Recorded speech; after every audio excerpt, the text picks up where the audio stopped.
Tuesday morning இன்னைக்கு காலையில் ரொம்ப டேவே ஸ்லோவாக தான் ஸ்டார்ட் ஆனிச்சு.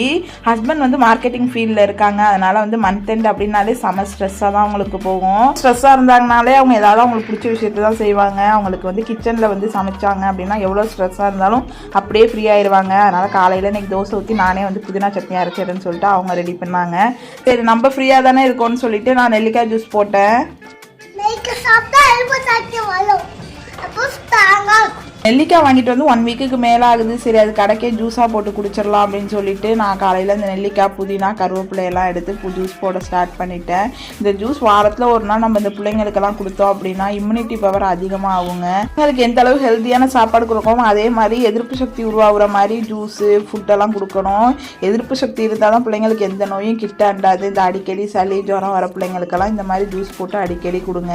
வீட்டில் பால் இருந்துச்சு, அதில் பன்னீர் எடுத்துட்டேன் காலையே. அதை டோஸ்ட் பண்ணி தோசை சட்னியோட சாப்பிட்டாச்சு.